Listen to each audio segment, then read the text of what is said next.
ಶುಭ ಮುಂಜಾನೆ. ನಾನು ಡಾಕ್ಟರ್ ಅರವಿಂದ ನಾರ್ ಅಂತ, consultant surgical oncologist, Nanjappa life care Gadikoppa. ಇವತ್ತು ನಾವು ಮೊದಲನೇದಾಗಿ ಇಲ್ಲಿ ಬಂದಿರುವಂತಹ ಎಲ್ಲ ಪತ್ರಿಕಾ ಮಿತ್ರರಿಗೂ ಮಾಧ್ಯಮದವರಿಗೂ ನಂಜಪ್ಪ ಲೈಫ್ ಕೇರ್ ಆಸ್ಪತ್ರೆ ಪರವಾಗಿ ಸ್ವಾಗತ. ಜೊತೆಗೆ ನಮ್ಮ ಹಾಸ್ಪಿಟಲ್ನ ಆಂಕಾಲಜಿ ಡಿಪಾರ್ಟ್ಮೆಂಟ್ ಕನ್ಸಲ್ಟೆಂಟ್ಸ್ ಕೆಲವರಿಂದ ಬಂದಿಲ್ಲ, ಅವರು ಮತ್ತೆ ನಮ್ಮ ಮಾರ್ಕೆಟಿಂಗ್ ಡಿಪಾರ್ಟ್ಮೆಂಟ್ ಅವ್ರಿಗೂ ಇದನ್ನೆಲ್ಲ ಅರೇಂಜ್ ಮಾಡಿರ್ಲಿಕ್ಕೆ ತುಂಬಾ ಸುಸ್ವಾಗತ.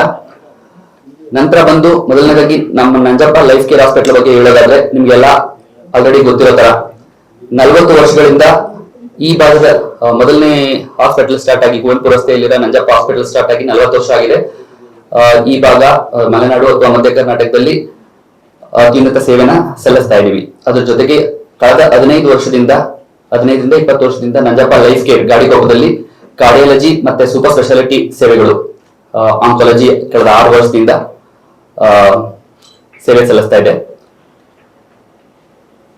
ಈಗ ದೊಡ್ಡ ದೊಡ್ಡ ಹಾಸ್ಪಿಟಲ್ಗಳಲ್ಲಿ, ದೊಡ್ಡ ದೊಡ್ಡ ಮೆಟ್ರೋಸ್ ಅಲ್ಲಿ ಯಾವುದೇ ತರ ಹೊಸ ಟ್ರೀಟ್ಮೆಂಟ್ ಬಂದರೂ ಸಹ ಅದನ್ನ ಈ ಭಾಗದಲ್ಲಿ ಮೊದಲನೇದಾಗಿ ಪ್ರಾರಂಭಿಸೋದು ಅಥವಾ ಆ ಕೊಡುಗೆನ ಕೊಡುವಂಥದ್ದು ನಂಜಪ್ಪ ಹಾಸ್ಪಿಟಲ್ ಅಂತ ಅಂದ್ಬಿಟ್ಟು ನೀವೆಲ್ಲ ನೋಡಿರ್ತೀರಿ. ಅದು ಡಯಾಲಿಸಿಸ್ ಸೇವೆ ಆಗಿರ್ಬೋದು, ಮೂತ್ರರೋಗದ ಸೇವೆ ಆಗಿರ್ಬೋದು, ಯೂರಾಲಜಿ ಸೇವೆಗಳು, ತದನಂತರ ಹಾರ್ಟ್ ಆಪರೇಷನ್ ಅಥವಾ ಕಾರ್ಡಿಯಾಲಜಿ ಸೇವೆಗಳು ಶುರು ಮಾಡಿದ್ದು. ನಂತರದಲ್ಲಿ ಇನ್ನು ಆಂಕಾಲಜಿ ಕಾಂಪ್ರಿಹೆನ್ಸಿವ್ ಕೇರ್ ಅಂದ್ರೆ ಎಲ್ಲಾ ಸೇವೆಗಳು ಇರುವಂತಹ ಕಾಂಪ್ರಿಹೆನ್ಸಿವ್ ಕ್ಯಾನ್ಸರ್ ಕೇರ್ ಸ್ಟಾರ್ಟ್ ಮಾಡಿದ್ದು. ಮೆಡಿಕಲ್ ಆಂಕಾಲಜಿ, ಸರ್ಜಿಕಲ್ ಆಂಕಾಲಜಿ, ಹೊಸ ರೇಡಿಯೇಷನ್ ಮಿಷನ್, ಪೆಟ್ ಸಿಟಿ ಮತ್ತೆ ನ್ಯೂಕ್ಲಿಯರ್ ಮೆಡಿಸಿನ್ ಸೇವೆಗಳು, ಇದನ್ನೆಲ್ಲ ಸ್ಟಾರ್ಟ್ ಮಾಡಿದ್ದು ನಮ್ಮ ಹಾಸ್ಪಿಟಲ್ ಅಂತ ಅಂದ್ಬಿಟ್ಟು ನಾವು ಹೆಮ್ಮೆಯಿಂದ ಹೇಳ್ಕೋತೀವಿ. ಈಗ ಮೊದಲನೇದಾಗಿ ನಾವು ಇಲ್ಲಿ ಸೇರಿರುವಂತ ನಮ್ಮ ಆಂಕಾಲಜಿ ಡಿಪಾರ್ಟ್ಮೆಂಟ್ ಡಾಕ್ಟರ್ಸ್ ಬಗ್ಗೆ ನಾನು ನಿಮ್ಗೆಲ್ಲ ಇಂಟ್ರೊಡಕ್ಷನ್ ಕೊಡ್ಲಿಕ್ಕೆ ಇಷ್ಟಪಡ್ತೀನಿ. ಮೊದಲನೇದಾಗಿ ಡಾಕ್ಟರ್ ನಮ್ರತಾ ಉಡುಪ ಅಂತ ಅಂದ್ಬಿಟ್ಟು madam is an medical oncologist. ಅವರು ನಮ್ಮ ಮುಂಚೆ ಮಲ್ನಾಡ್ SCG ಇದ್ದು ಕಳೆದ 2 ವರ್ಷದಿಂದ ನಂಜಪ್ಪ ಲೈಫ್ ಕೇರ್ ಅಲ್ಲಿ ನಮ್ ಜೊತೆ ಕೆಲಸ ಮಾಡ್ತಾ ಇದ್ದಾರೆ. ಅದನ್ನ ಬಿಟ್ಟು ಡಾಕ್ಟರ್ ಗುರುಚನ್ನ ಅಂತ ಅಂದ್ಬಿಟ್ಟು ಅವ್ರಿನ್ನ ಬಂದಿಲ್ಲ, ಸೀನಿಯರ್ ಸರ್ಜಿಕಲ್ ಆಂಕಾಲಜಿಸ್ಟ್. ಅವರು ಸಹ ಕಳೆದ 6 ವರ್ಷದಿಂದ ಸೇವೆ ಸಲ್ಲಿಸ್ತಾ ಇದ್ದಾರೆ. ಇನ್ನು ಡಾಕ್ಟರ್ ಶರಶ್ಚಂದ್ರ ಶಂಕರ್ ಅಂತ, ಅವರು radiation oncologist. Then doctor Praveen Kumar, ಅವರು is our main anaesthetist and intensivist, pain and palliative care specialist. ಅದ್ ಬಿಟ್ಟರು ರೀಸೆಂಟ್ ಆಗಿ ನಮ್ಮಲ್ಲಿ ಜಾಯಿನ್ ಆಗಿರೋದವರು ಇವರ ಶಿವಮೊಗ್ಗದವರಾದಂತ ಡಾಕ್ಟರ್ ನಿಶಿತಾ. ಇವರು ಇಂಟರ್ವೆನ್ಷನ್ ರೇಡಿಯಾಲಜಿ ಅಂದ್ರೆ ಇವತ್ತು ನಾವು ನಿಮ್ಗೆ ನಮ್ಮ ಹಾಸ್ಪಿಟಲ್ ನಡೆದ ಒಂದು ಟ್ರೀಟ್ಮೆಂಟ್ ಬಗ್ಗೆ ಏನ್ ಹೇಳ್ತಾ ಇದೀವಿ ಅದನ್ನ ಮಾಡ್ತಾ ಇರೋಂತ ಇಂಟರ್ವೆನ್ಷನ್ ರೇಡಿಯಾಲಜಿ ಡಿಪಾರ್ಟ್ಮೆಂಟ್ ನ ಮುನ್ನಡೆಸ್ತಾ ಇದ್ದಾರೆ. ತದನಂತರ ಬಂದು ಇವತ್ತು ನಾವು ಪ್ರೆಸ್ ಮೀಟ್ ಅಲ್ಲಿ ಇಡ್ತಾ ಇರೋಂತ ಕೇಸ್ ಬಗ್ಗೆ, ಇದೊಂದು 68 ವರ್ಷದ ಹಾವೇರಿಯಿಂದ ಬಂದ ಮಹಿಳೆ, ಸದಾ ಹಸನ್ಮುಖಿ. ಅವ್ರಿಗೆ ಎಷ್ಟೇ ತೊಂದರೆ ಇದ್ರು, ಆಲ್ಮೋಸ್ಟ್ 2-3 ತಿಂಗಳಿಂದ ಅನ್ನ ತಿನ್ನಕ್ಕಾಗದೆ ಇದ್ದು, ಏನು ಊಟ ಮಾಡಕ್ಕಾಗದೆ ಇದ್ದು, ರೀಸೆಂಟ್ ಆಗಿ ನೀರ್ ಸಹ ಕುಡಿಲಿಕ್ಕೆ ಆಗದೆ ಇರೋಂತ ಸ್ಟೇಜ್ ಅಲ್ಲಿ ಹಾವೇರಿಯ ಒಂದು ಇವ್ರು ಬಂದ್ರು. ಅಜ್ಜಿ ಎಷ್ಟೇ ತೊಂದರೆ ಇತ್ತು ಅಂತಂದ್ರು ಬಂದಾಗ್ಲೂ ಊಟ ಮಾಡಕ್ ಆಗಲ್ಲ ಅಂತಿದ್ದ ಹೊರತು ನನ್ನಗ್ತಾನೆ ಇತ್ತು. ಆಲ್ರೆಡಿ ಎಂಡೋಸ್ಕೋಪಿ ಮಾಡಿಸ್ಕೊಂಡ್ ಬಂದಿದ್ರು. ಆ ಎಂಡೋಸ್ಕೋಪಿ ಪ್ರಕಾರ ಒಂದು ಪೂರ್ಲಿ ಡಿಫ್ರೆನ್ಶಿಯೇಟೆಡ್ ಅಡಿನೋಕಾರ್ಸಿನೋಮಾ ಅಂತ ಇತ್ತು. ಆ ಸ್ಲೈಡ್ ನ ನಾವು ನಮ್ಮ ಆಂಕೋಪೆಥಾಲಜಿಸ್ಟ್ ಡಾಕ್ಟರ್ ವೆಂಕಟೇಶ್ವರ್ಲು ಅಂತ ಅವ್ರ ಹತ್ರ ಗ್ಯಾರಂಟಿ ಮಾಡ್ಕೊಂಡು, ಇದು ಈ ತರದ ಕ್ಯಾನ್ಸರ್ ಅಂತ ಅನ್ನೋದು ಗ್ಯಾರಂಟಿ ಮಾಡಿದ್ಮೇಲೆ ಮೇನ್ಲಿ ಈ ಒಂದು ಶ್ವಾಸಕೋಶ ಮತ್ತೆ ಅನ್ನನಾಳದ ಕ್ಯಾನ್ಸರ್ಗೆ ಸ್ಕ್ಯಾನಿಂಗ್ ಅಂದ್ರೆ ಯಾವ ಸ್ಟೇಜ್ ಅಲ್ಲಿ ಇದೆ ಅಂತ ನೋಡ್ಲಿಕ್ಕೆ ನಾವು ಪೆಟ್ ಸಿಟಿ ಮಾಡಿಸ್ಕೋತೀವಿ. ಸದ್ಯಕ್ಕೆ ಪೆಟ್ ಸಿಟಿ ಇರೋದು ಇಲ್ಲಿ ಶಿವಮೊಗ್ಗದಲ್ಲಿ ಅಥವಾ ಮಧ್ಯ ಕರ್ನಾಟಕದಲ್ಲಿ ನಂಜಪ್ಪ ಹಾಸ್ಪಿಟಲ್ ಅಲ್ಲಿ ಮಾತ್ರ. ಸೊ ಆ ಪೆಟ್ ಸಿಟಿ ಮಾಡಲಾಗಿ ಇದು ಲೋಕಲಿ ಅಡ್ವಾನ್ಸ್, ಪಕ್ಕದಲ್ಲೆಲ್ಲ ಆಲ್ರೆಡಿ ಸ್ವಲ್ಪ ಬೇರೆ ಕಡೆ ಅಂತ ಅಂದ್ರೆ ಬೇರೆ ಕಡೆ ಲಿವರ್ ಶ್ವಾಸಕೋಶಕ್ಕೆ ಎಲ್ಲೂ ಹೋಗಿಲ್ಲದೆ ಇದ್ರು ಪಕ್ಕದಲ್ಲಿ ಶ್ವಾಸಕೋಶಕ್ಕೆ ಕಂಟಿನ್ಯೂಸ್ ಆಗಿ ಟಚ್ ಆಗಿದೆ, ಅಂಟ್ಕೊಂಡಿದೆ, ಮತ್ತೆ ಡಯಾಫ್ರಾಮ್ಗೆ ಅಂಟ್ಕೊಂಡಿದೆ ಅಂತ ಇತ್ತು. ಇಂಥ ಸ್ಟೇಜ್ಗಳಲ್ಲಿ ನಂತರ ನಾವು ಟ್ಯೂಮರ್ ಬೋರ್ಡ್ ಅಂತ ಮಾಡ್ತೀವಿ. ಟ್ಯೂಮರ್ ಬೋರ್ಡ್ ಅಂತ ಅಂದ್ರೆ ಎಲ್ಲಾ ವಿಭಾಗದವರು ಸೇರ್ಬಿಟ್ಟು ಈ ಒಂದು ಪೇಷಂಟ್ಗೆ ಈ ಸ್ಟೇಜ್ಗೆ ಯಾವ್ದು ಬೆಟರ್ ಟ್ರೀಟ್ಮೆಂಟ್, ಯಾವ್ದನ್ನ ಫಸ್ಟ್ ಮಾಡಿದ್ರೆ ಒಳ್ಳೇದು, ಯಾವ ಒಂದಾದ್ಮೇಲೆ ಒಂದು ಯಾವ್ದು ಇರಬೇಕು ಅಂತ ಆತರ ಡಿಸ್ಕಸ್ ಮಾಡ್ಲಾಗಿ ಫಸ್ಟ್ ಕೀಮೋಥೆರಪಿ ಕೊಡ್ಬೇಕು ಅಂತ ಸಜೆಸ್ಟ್ ಆಯ್ತು. ನಂತರ ಮೇಡಮ್ ನಮ್ಗೆ ಆ ಪೇಷಂಟ್ಗೆ 4 ಸೈಕಲ್ ಕೀಮೋಥೆರಪಿ ಕೊಟ್ಟು ಅದನ್ನ ಸಿಗ್ನಿಫಿಕೆಂಟ್ ಆಗಿ ಚಿಕ್ಕದಾದ ತರ ಮಾಡಿದ್ರು. ಅದು ಚಿಕ್ಕದಾದ ಮೇಲೆ ಅನಸ್ತೇಷಿಯಾದಲ್ಲಿ ಕನ್ಸೆಂಟ್ ಎಲ್ಲ ಆದ್ಮೇಲೆ ಅನಸ್ತೇಷಿಯಾದವ್ರು ತಗೋಬಹುದು ಅಂತ ಅಂದ್ಮೇಲೆ ಅವ್ರನ್ನ ನಾವು ಆಪರೇಷನ್ಗೆ ತಗೊಂಡು ಈ ಒಂದು ಸರ್ಜರಿ ನಾವು ಏನು ಈಸೋಫೆಜೆಕ್ಟಮಿ ಅಂತ ಅಂತೀವಿ. ಇದ್ರಲ್ಲಿ ಒಂದು ದೊಡ್ಡ ಅಥವಾ ಕ್ಲಿಷ್ಟಕರವಾದ ಸರ್ಜರಿ. ಜೊತೆಗೆ ಇಲ್ಲಿ ಲಿಂಫ್ ನೋಡ್ಸ್ ಅಂದ್ರೆ ನಮ್ಗೆಲ್ಲ ಬಾಯಿ ಇನ್ಫೆಕ್ಷನ್ ಆದಾಗ ಗಂಟ್ಲಲ್ಲಿ ದಪ್ಪ ಆಗ್ತಾವಲ್ಲ, ಅದರ ಎಲ್ಲಾ ಆರ್ಗನ್ ಪಕ್ಕನು ರಕ್ತನಾಳದ ಪಕ್ಕದಲ್ಲಿ ಇರುತ್ತೆ.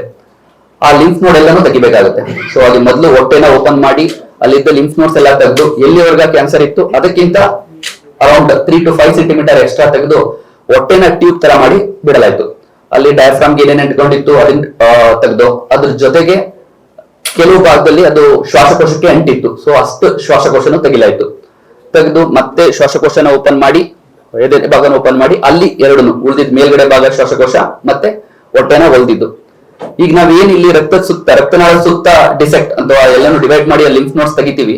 ಆ ಟೈಮಲ್ಲಿ ಚಿಕ್ಕ ಚಿಕ್ಕ ಬ್ಲೀಡರ್ಸ್ ಇರುತ್ತೆ. ಆ ಬ್ಲೀಡರ್ಸ್ ಎಲ್ಲಾನು ನಾವು ಕಂಟ್ರೋಲ್ ಮಾಡಿರ್ತೀವಿ.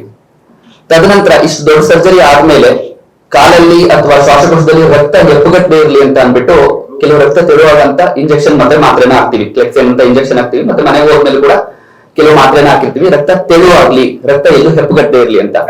ಸೊ ಇದೆಲ್ಲ ಸೈಡ್ ಎಫೆಕ್ಟ್ಸ್ ಏನಂತ ಅಂತಂದ್ರೆ ಮನೆಗೆ ಹೋದ ಮೇಲೆ ಕೆಲವು ಸಲ ಬ್ಲೀಡಿಂಗ್ ಆಗ್ಬಹುದು. ಸೊ ಹಾಗೆ ಈ ಪೇಷಂಟ್ 6ನೇ ದಿನದಿಂದ 7ನೇ ದಿನ ಒಂದು ಸ್ಕ್ಯಾನ್ ಮಾಡಿ ಎಲ್ಲ ಕರೆಕ್ಟ್ ಇದೆ ಅಂತ, ಅಲ್ಲಿ ನಾವು ಜೋಡಿಸಿರೋದು ಎಲ್ಲ ಸರಿ ಇದೆ ಅಂತ ಗ್ಯಾರಂಟಿ ಮಾಡ್ಕೊಂಡು ಮನೆಗೆ ಕಳಿಸಿದ್ದು. So she was fine. ಮನೆಗೆ ಹೋದ 3 ದಿನದ ನಂತರ ರಾತ್ರಿ 2 ಗಂಟೆಗೆ ಅವರು ನಮ್ಮ ICUಗೆ ವಾಪಸ್ ಬರ್ತಾರೆ. ಅವರು ಬಂದಾಗ ನಾನು ಅನ್ಕೊಂಡಿದ್ದು ಮೇನ್ಲಿ ಶ್ವಾಸಕೋಶದಲ್ಲಿ ನೀರು ತುಂಬಿರ್ಬೋದು ಅಂತ. ಇಮಿಡಿಯೇಟ್ ಆಗಿ ಹೋಗಿ ನೋಡಿದಾಗ ಶ್ವಾಸಕೋಶ ಎಲ್ಲ ಸರಿ ಇರುತ್ತೆ, ಬಟ್ ಹೊಟ್ಟೆಯಲ್ಲಿ ತುಂಬಾ ನೋವಿರುತ್ತೆ. ಸ್ವಲ್ಪ ಟಚ್ ಮಾಡಿದ್ರು ಕೂಡ ನೋವು ಅಂತಿರ್ತಾರೆ, ಪೂರ್ತಿ ಬಿಳಿಸ್ಕೊಂಡಿರ್ತಾರೆ. ಸೊ ತಕ್ಷಣ ನಾವು ಅವಾಗ್ಲೇ ಅರೌಂಡ್ 4:04 ಒಂದು CT ಸ್ಕ್ಯಾನ್ ಮಾಡ್ಲಾಗಿ ಏನು ನಾವು ಲಿಂಫ್ ನೋಡ್ ಡಿಸೆಕ್ಷನ್ ಅಂತ ಮಾಡಿರ್ತೀವಿ ಆ ಭಾಗದಲ್ಲಿ ಒಂದು ಸ್ಪ್ಲಿನಿಕ್ ಆರ್ಟರಿ ಅಂತ ಇರುತ್ತೆ. ಅಲ್ಲಿ ಒಂದು ಚಿಕ್ಕ ರಂಧ್ರ ಆಗಿ ಇರೋ ರಂಧ್ರದಲ್ಲಿ ದೊಡ್ಡದಾಗಿ ಹೆಮಟೋಮಾ, ಅಲ್ಲಿ ದೊಡ್ಡ ರಕ್ತ ಎಪ್ಪುಗಟ್ಕೊಂಡು ಅದ್ರ ಪಕ್ಕ ಇರೋದು ಕಾಣುತ್ತೆ. ಅದನ್ನ ಸ್ಪಿನಿಕ್ ಆರ್ಟರಿ ಸೂಡೋನಿಸಮ್ ಅಂತ ಅಂತೀವಿ. ಸೊ ಹಿಮೋಗ್ಲೋಬಿನ್ ಬಂದು ಏನು ನಮ್ಗೆಲ್ಲ 15 ಇರಬೇಕು, ಅಜ್ಜಿಗೆ 5 ಆಗಿತ್ತು. ಸೊ ಅವಾಗ್ಲೇ ನಾವು 2 ಯೂನಿಟ್ ಬ್ಲಡ್ ಟ್ರಾನ್ಸ್ಫ್ಯೂಸ್ ಮಾಡಿ ಅವ್ರನ್ನ ಸ್ಟೆಬಿಲೈಸ್ ಮಾಡ್ತೀವಿ. ಸ್ಟೆಬಿಲೈಸ್ ಮಾಡಿ ನೆಕ್ಸ್ಟ್ ಆಪ್ಷನ್ ಏನಂತ ಅಂತಂದ್ರೆ ನಾವು ಆಪರೇಷನ್ ಮಾಡಿ ಅದನ್ನ ಆರ್ಟರಿಗೆ ಅದನ್ನ ಲೈಗೇಟ್ ಮಾಡ್ಬೇಕು, ಮತ್ತೆ ಸ್ಪ್ಲೀನ್ ಅನ್ನೋದನ್ನ ತೆಗಿಬೇಕಾಗುತ್ತೆ. ಸೊ 5 ಗ್ರಾಮ್ ಇದ್ದ ಹಿಮೋಗ್ಲೋಬಿನ್ ಲೆವೆಲ್ ಅಲ್ಲಿ ಮತ್ತೆ ಇಷ್ಟು ದೊಡ್ಡ ಸರ್ಜರಿನ ತಡ್ಕೊಂಡಿದ್ದ ಒಂದು ಅಜ್ಜಿ, ಕೀಮೋಥೆರಪಿ ಎಲ್ಲ ಆಗಿದ್ದು ಮತ್ತಿನ್ನೊಂದ್ಸಲ ಸರ್ಜರಿ ಮಾಡೋದು ಮಾಡಕ್ ಆಗುದಿಲ್ಲ ಅಂತ ಅಲ್ಲ, ಬಟ್ ಅದ್ರದ್ದೇ ಅದು ತೊಂದರೆಗಳು ಜಾಸ್ತಿ ಇರುತ್ತೆ, ಅದನ್ನ ತಡ್ಕೊಳ್ಳೋದು ಕಷ್ಟ ಇರುತ್ತೆ. ಅಂತ ಕಂಡೀಷನ್ ಅಲ್ಲಿ ಬೇರೆ ಆಪ್ಷನ್ ಅಂತ ನಮ್ಗೆ ಇದ್ದಿದ್ದು ಅಂತಂದ್ರೆ ನಮ್ಮ ಇಂಟರ್ನ್ಯಾಷನಲ್ ರೇಡಿಯಾಲಜಿ. ಸೊ ಅವ್ರ ನಂತರ ಏನ್ ಮಾಡಿದ್ರು, ಯಾವ ತರ ಆ ಪೇಷಂಟ್ ನ ಮ್ಯಾನೇಜ್ ಮಾಡಿದ್ರು ಅನ್ನೋದನ್ನ ಅವರೇ ಹೇಳಿ ಅಂತ ಅನ್ಬಿಟ್ಟು ನಾವು ಇಷ್ಟಪಡ್ತೀವಿ. Over to you ma'am. ಎಲ್ರಿಗೂ ನಮಸ್ಕಾರ. ಸೊ ಸರ್ ತುಂಬಾ ಒಳ್ಳೆ ಬ್ಯಾಕಪ್ ಕೊಟ್ಟಿದ್ದಾರೆ, ಬ್ಯಾಕ್ ಗ್ರೌಂಡ್ ಏನಿತ್ತು ಅಂತ. ಬ್ಲೀಡಿಂಗು ಪೇಷಂಟ್ಗೆ ಹಿಮೋಗ್ಲೋಬಿನ್ ಕಮ್ಮಿ ಆಗಿತ್ತು ಮತ್ತೆ ತುಂಬಾ ಹೊಟ್ಟೆ ನೋವಿತ್ತು ಅಂದಾಗ ಇಮಿಡಿಯೇಟ್ ಆಗಿ CT ಸ್ಕ್ಯಾನ್ ಮಾಡಿದ್ರು. CT ಸ್ಕ್ಯಾನ್ ಮಾಡಿ ನನ್ನ ಜೊತೆ ಡಿಸ್ಕಸ್ ಮಾಡಿದ್ರು ಏನ್ ಮಾಡ್ಬೋದು ಅಂತ. ಸೊ ತುಂಬಾ ಫಾಸ್ಟ್ ಆಗಿ ಡಿಸಿಷನ್ ಮಾಡಿದ್ವಿ ದಟ್ ಎಂಡೋವಾಸ್ಕುಲರ್ ಎಂಬೋಲೈಸೇಷನ್ ಮಾಡೋಣ, ಅಂದ್ರೆ ವಿತೌಟ್ ಓಪನ್ ಸರ್ಜರಿ ಆರ್ಟರಿ ಒಳಗಿಂದ ಹೋಗಿ ಬ್ಲಾಕ್ ಮಾಡೋಣ ಅಂತ. ನಾನು ಸ್ವಲ್ಪ ಈ ಸ್ಲೈಡ್ಸ್ ಯೂಸ್ ಮಾಡಿ ನಿಮ್ಗೆ ಬ್ಯಾಕ್ ಗ್ರೌಂಡ್ ಕೊಡ್ತೀನಿ.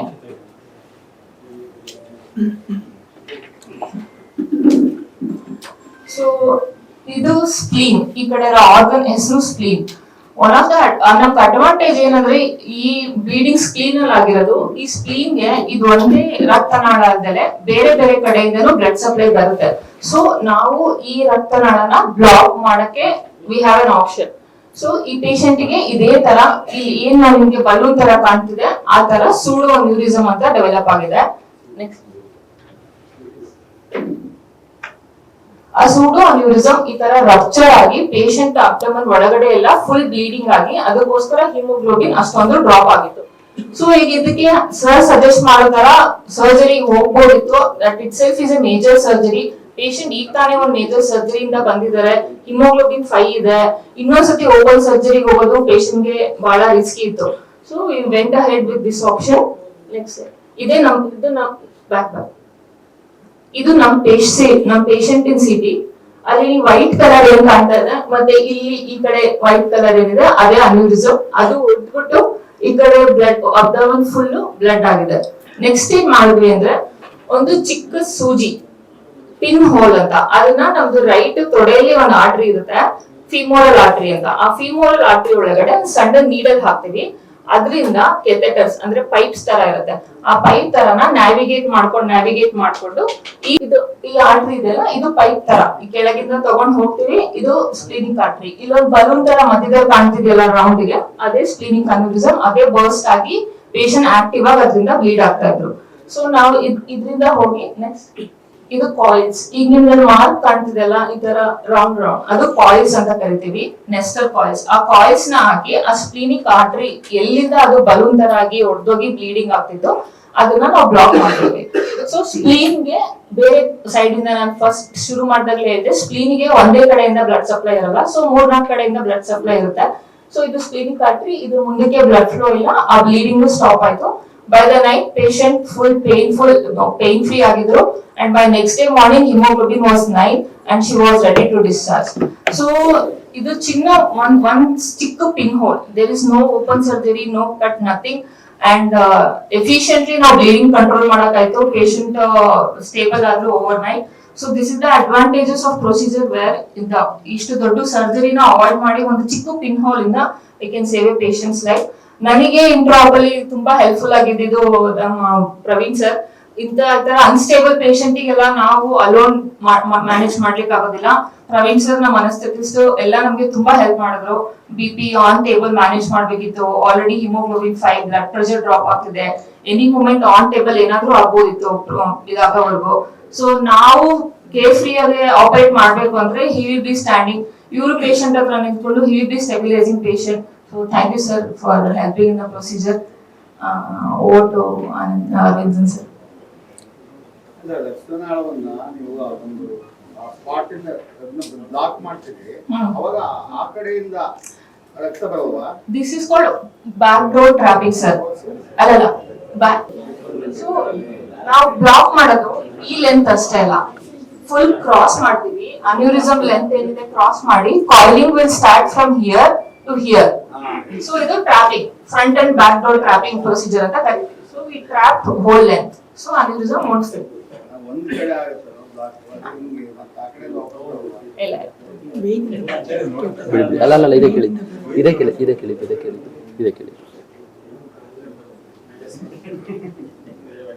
ಹೀಗಾಗಿ ಕ್ಯಾನ್ಸರ್ ಯಾವ ಸ್ಟೇಜ್ ಅಲ್ಲಿ ನಾವು ಯೂಶಲಿ ಇದು ಸ್ಟೇಜ್ 3 ಅಲ್ಲಿ ಇತ್ತು ಸರ್. ಸ್ಟಾರ್ಟಿಂಗ್ ಅಲ್ಲಿ ಇದು ಮಾಡಿದಾಗ ಅಲ್ಲಿ ಏನು ಲಿಂಫ್ ನೋಡ್ಸ್ ಎಲ್ಲ ಇತ್ತು, ಅದನ್ನ ನಾವು ಸ್ಟೇಜ್ 3A ಅಂತ ಅಂತೀವಿ. ಸೊ ಕಿಮೋ ಕೊಟ್ಟ ಮೇಲೆ ಅದು ಒಂದು ಲೆವೆಲ್ಗೆ 3B ಇಂದ 3A ಬಂದಿತ್ತು. ಸೊ ಸ್ಟಿಲ್ ಅಂದ್ರೆ ಇವಾಗ ಫೈನಲ್ ರಿಪೋರ್ಟ್ ಏನಿದ್ರು ಅದನ್ನ ಪೂರ್ತಿ ತೆಗೆದು ಕಳಿಸಿದ ಮೇಲೆ ಪ್ಯಾಥಾಲಜಿಯಿಂದ ಹೇಳ್ತಾರೆ. So final stage pathology report ಮೇಲೆ ಗೊತ್ತಾಗುತ್ತೆ. ಮುಂಚೆದು ಆಪರೇಷನ್ ಮುಂಚೆ ಏನ್ ಇಮೇಜಿಂಗ್ ಎಲ್ಲ ಇತ್ತು ಅದ್ರ ಪ್ರಕಾರ ಸ್ಟೇಜ್ 3.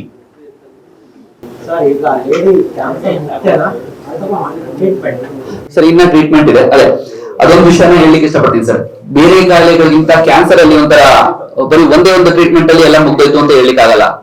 ನಾವು ಅದೇ ಬಾಹುಬಲಿ ಪಿಕ್ಚರ್ ಅಲ್ಲಿ ನೋಡಿದೀವಲ್ಲ, ಆತರ ಒಂದೊಂದಾಗಿ ಮೂರು ಎಲ್ಲ ಕಾಂಪ್ರಹೆನ್ಸಿವ್ ಅಂತಂದ್ರೆ ಬೇರೆ ಬೇರೆ ಡಿಪಾರ್ಟ್ಮೆಂಟ್ ಇಂದ ಎಲ್ಲ ಬೇರೆ ಬೇರೆ ಡಿಪಾರ್ಟ್ಮೆಂಟ್ ಅನ್ನೋದಕ್ಕಿಂತ ಬೇರೆ ಬೇರೆ ಚಿಕಿತ್ಸಾ ವಿಧಾನದಿಂದ ನೋಡ್ಬೇಕಾಗುತ್ತೆ.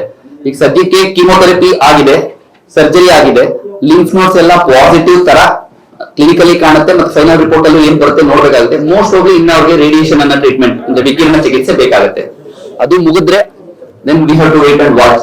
Time only can tell complete this thing sir. So far ಈಗ ನಾವು ಇಂಟ್ರಾ ಪ್ರಕಾರ ಹೋಯ್ತು ಅಂತಂದ್ರೆ it has been clearly completely operated.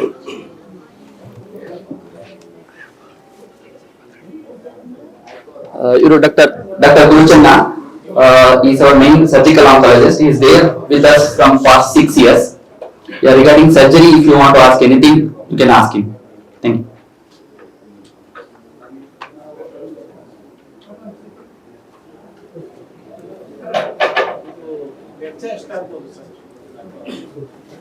Sir ಯಾವುದಕ್ಕೆ ಸರ್? ಸರ್ ಖರ್ಚು ನಾವು ಇದನ್ನ ಪೂರ್ತಿ ಓಪನ್ ಸರ್ಜರಿ ಅಥವಾ ಲ್ಯಾಪ್ರೋಸ್ಕೋಪಿ ಮಾಡ್ತು ಅಂತ ಅಂದ್ರೆ ಪೂರ್ತಿ ಕ್ಯಾಶ್ ಅಲ್ಲಿ ಮಾಡ್ತು ಅಂತಂದ್ರೆ ಅರೌಂಡ್ 3.5 4 ಲಕ್ಷ ತನಕ ಖರ್ಚು ಬೀಳುತ್ತೆ ಸರ್. ಬಟ್ ಈ ಒಂದು ಅಜ್ಜಿ ಆಕ್ಚುಲಿ BPL ಕಾರ್ಡ್ ಹೋಲ್ಡರ್ ಮತ್ತೆ ಆಯುಷ್ಮಾನ್ ಇಂದ ಬಂದಿದ್ದು, ಸೊ ಹಾಗಾಗಿ ಯಾವುದೇ ತರ ಖರ್ಚು ಬಿದ್ದಿಲ್ಲ ಅವರಿಗೆ. ಮೋಸ್ಟ್ ಪ್ರಾಬಬ್ಲಿ ಬೇಕಾಗುತ್ತೆ ಸರ್. ಮೊದಲು 4 ಸೈಕಲ್ ಕೊಟ್ಟಿರ್ತಾರೆ, ಇನ್ನ ಬೇಕಾಗುತ್ತೆ ಮ್ಯಾಮ್, ಮೋಸ್ಟ್ಲಿ ಬೇಕಾಗುತ್ತೆ. ಅದು ಫೈನಲ್ ರಿಪೋರ್ಟ್ ಬಂದ್ಮೇಲೆ, ಬಟ್ 100% 100% ಅಟ್ಲೀಸ್ಟ್ ಇನ್ನ 4 ಸೈಕಲ್ ಬೇಕಾಗುತ್ತೆ ಸರ್. ಅದಾದ್ಮೇಲೆ ಇನ್ನೂ ಬೇಕಾ ಬೇಡವಾ pathology report is going to tell ಯಾವ ಗ್ರೇಡ್ ಅಲ್ಲಿ ಇದೆ, ರೇಡಿಯೇಷನ್ ಆದ್ಮೇಲೆ ಯಾವ್ದಿದೆ ಅದನ್ನ ನೋಡ್ಕೊಂಡು ಇನ್ನ ಜಾಸ್ತಿ ಬೇಕಾಗುತ್ತೆ ಅಂದ್ಬಿಟ್ಟು ನೋಡ್ಬೇಕಾಗುತ್ತೆ. ಸೊ ಫಾರ್ ಕ್ಯೂರ್ ಅಂತ ಆಗುತ್ತೆ. She has to be on follow. ಪೂರ್ತಿ ಕ್ಯೂರ್ ಅಂತಂದ್ರೆ ಮತ್ತೆ 2 ವರ್ಷ ತನಕ ನಾವು ಇದೆ ಏನು ಕ್ಲಿನಿಕಲ್ಲಿ ಮತ್ತೆ ಸ್ಕ್ಯಾನ್ ಗಳ ಮೂಲಕ ನೋಡ್ತಾ ಇರ್ತೀವಿ. 2 ವರ್ಷ ಟ್ಯೂಮರ್ ಫ್ರೀ ಸರ್ವೈವಲ್ ಅಂತ ಅಂತೀವಿ ಸರ್. ನಾವ್ ಇದರಲ್ಲಿ 100% ಕ್ಯೂರ್ ಆದ್ರೂ ಎಲ್ಲಿ ಟ್ಯೂಮರ್ ಇಲ್ಲ ಅಂತ ಹೇಳಕ್ಕಲ್ಲ. 2 ವರ್ಷ ತನಕ ಬರ್ಲಿಲ್ವಾ, ಅದ್ರ ನೆಕ್ಸ್ಟ್ ಟಾರ್ಗೆಟ್ 5 ವರ್ಷ ತನಕ ಬರ್ಲಿಲ್ವಾ, 5 ಇಯರ್ ಸರ್ವೈವಲ್ ಎಷ್ಟು, 2 ವರ್ಷ ಸರ್ವೈವಲ್ ಎಷ್ಟು, ಅದ್ರಲ್ಲಿ ಮಾತ್ರ ಹೇಳ್ಬೋದು. ಆಪರೇಟ್ ಮಾಡಿದ ಪಾರ್ಟಿಗೆ ಬ್ಲಡ್ ಬೇರೆ ಬೇರೆ ಕಡೆ ಸಪ್ಲೈ ಆಗ್ತಾ ಇರುತ್ತೆ. In case single wave supply coiling ಅಥವಾ ಹೆಮೋರೇಜ್ ಮಾಡ್ಬೋದಾ ಅಥವಾ ಇನ್ನೇನಾದ್ರು ಬೇರೆ ರೀತಿಯ ಲ್ಯಾಬ್ ಮಾಡ್ಬೇಕಾಗುತ್ತೆ? ಇದೇ ತರ ನಾನೀಗ ಏನು front and back door technique ಅಂತ ಹೇಳಿದೆ. So there are other techniques where ಏನ್ ಬಲೂನ್ ತರ ಇದೆ ಅದ್ರ ಒಳಗಡೆ ಹೋಗಿ ಕಾಯಿಲ್ ಮಾಡ್ತೀವಿ. ಇದು ಹೆಂಗಾಗಿತ್ತು ಅಂದ್ರೆ ಇದು ಅದೇ ತರ ಒಳಗಡೆ ಹೋಗಿ ಕಾಯಿಲ್ ಮಾಡ್ಬೋದಿತ್ತು, ಬಟ್ ತುಂಬಾ ಕಾಯಿಲ್ಸ್ ತಗೊಳುತ್ತೆ. ಸೊ ಫಾರಿನ್ ಬಾಡಿ ನಾವು ಎಷ್ಟು ಕಮ್ಮಿ ಆಗುತ್ತೆ ಅಷ್ಟು ಅವಾಯ್ಡ್ ಮಾಡಿ ಬಾಡಿ ಒಳಗಡೆ ಇಡ್ಬೇಕು.